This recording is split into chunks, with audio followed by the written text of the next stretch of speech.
What's up guys, my name is Ace, and yesterday in Modern Warfare 3, we had a small update that was primarily just bug fixes, and honestly, I wasn't even going to make a video about it, because many of these are just edge case bug fixes, nothing that really directly impacts the gameplay on a game-to-game basis.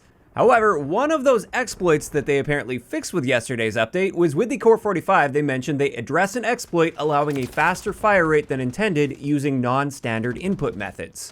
And in reading that, from the sounds of it, they're not actually impacting any of the stats on the COR-45, and instead they're just taking care of a potential exploit like a jitter mod, for instance, with a Cronus. However, unfortunately, with this update, they did end up changing some actual stats, and this was to the lightning fire trigger, which is the one that is meant to give you the fastest fire rate possible on the COR-45. It turns out they very significantly nerfed this trigger. They completely destroyed it, and it must have been an unintentional bug. There's no way this is intended, because you can see the standard rate of fire with the COR-45 without using any triggers is 375 rounds per minute. Whereas with the lightning fire trigger, it's 300 rounds per minute. So it's actually reducing our rate of fire now, when literally the only upside to that trigger is meant to be that it improves our rate of fire. And I did actually do the testing with this as well. It's not just a display bug in the menu. This is actually happening. You're getting a very slow rate of fire for a COR-45.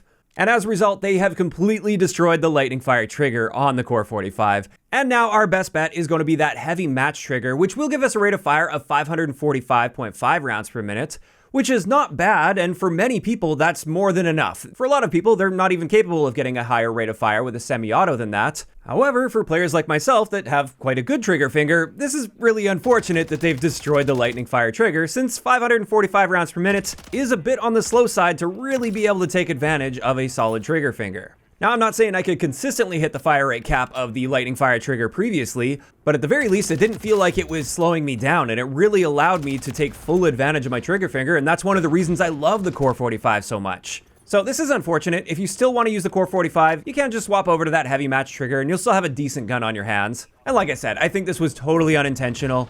Perhaps what they meant to do here was change the cap to 600 rounds per minute, but they just used the wrong value, and therefore it cut that rate in half. So time will tell on that one. Hopefully that's something they can get on top of and revert that change, because that combination pre-patch was really the only gun in the game where you could truly take advantage of a really solid trigger finger without feeling capped. And at least in my experience, I never really saw that as an issue. I wasn't seeing COR-45s taking over lobbies. I rarely saw anybody using a COR-45, and if I ever did, it didn't look like they were using any sort of a jitter mod or anything. It always looked pretty normal to me. So that's just a quick update on that. I wanted to make sure I was spreading the word on this, just in case you're wondering why your COR-45 suddenly sucks. On top of that, like I said, the patch yesterday was primarily just bug fixes, so a few geometry fixes on maps. They did make some adjustments to the mutation mode specifically, so they nerfed the mutated Leaper as well as the mutant Juggernaut a little bit. But for me, I already played that mode for about an hour, and that was about as much as I'm interested in that mode, so I won't be playing it again. On top of that, for the RAL LMG, they removed an incompatible attachment. For kill streaks, they fixed an issue with the DNA bomb that allowed people to earn it more than intended in round-based game modes.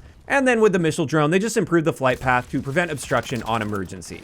And that's it. That was yesterday's update. Another thing I do want to address, since this is a quick video, and I haven't really talked about this yet, since I honestly thought it would have been fixed by now, this is the fact that Xbox players currently, at least a lot of Xbox players, are having some very serious performance issues where they're skipping and stuttering around like crazy. And it's so bad for some people, at least, based on the clips I've seen, it looks totally unplayable. And I just wanted to point out, the devs are aware of this issue. They actually acknowledged this on the Trello board on July 1st. So it's been over a week already that they acknowledged this, and it's still in the investigating stages on that Trello. So like I said, I thought this would have been fixed by now, and as far as I can see, it hasn't been fixed yet, so hopefully they can get on top of that, because those do appear to be some very serious issues. This isn't just like a little bug, this is something that's actually preventing people from playing the game properly.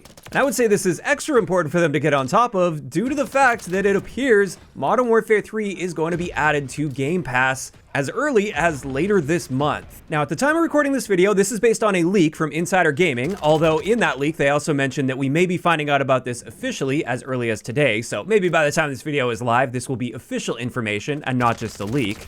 If that does happen, I'll be sure to leave a pinned comment on this video, letting you guys know what's going on there.